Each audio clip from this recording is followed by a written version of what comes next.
Inirerekomendang ilagay sa ilalim ng COMELEC control ang bayan ng Datu o Dinsinsuat sa Maguindanao del Norte. Kasunod po yan ang nangyaring pananambang doon na ikinasawi ng isang election officer. Saksi, si Sandra Aguinaldo. Bumangga sa puno ang SUV na yan matapos itong paulanan ng pala sa Datu o Dinsinsuat, Maguindanao del Norte kaninang umaga. Naisugod pa sa ospital ang mag-asawang sakay ng SUV pero idineklarang dead on arrival ang nagmamaneho na si Jojo Abo. Matapos ang ilang oras, binawian din ng buhay ang misis niyang election officer na si Attorney Maceda Abo. Galing Cotabato City raw ang mga biktima na papasok na sana ng opisina.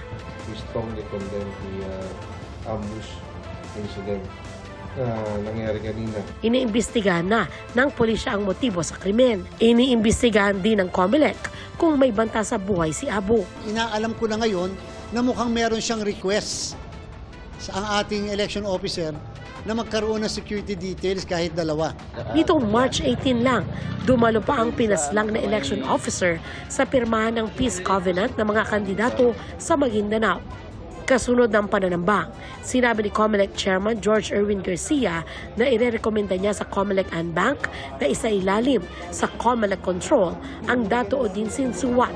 Kung matutuloy, COMELEC ang mga ngasiwa sa lugar pati sa operasyon ng local government at kung kailangan, dadagdagan ng pulis, sundalo at checkpoint sa lugar. Kung kinakailangan, tatanggalan natin ang lahat ng gun ban exemption at the same time yung pagkumpiska ng lahat ng mga firearms na illegal dyan sa area. Kahapon may tinambangan ding barangay Kagawad at barangay secretary sa Datu o Dinsinsuat. Walang tinamaan ng bala sa pamamaril pero nagtamo ng sugat ang dalawa dahil sa tumalsik na salamin ng sasakyan. Base sa datos ng Philippine National Police, as of March 23, may 11 election-related violence na ang naitala. Para sa GMA Integrated News, ako si Sandra Aguinaldo, ang inyong saksi. Mga kapuso, maging una sa saksi. Mag-subscribe sa GMA Integrated News sa YouTube para sa iba't ibang balita.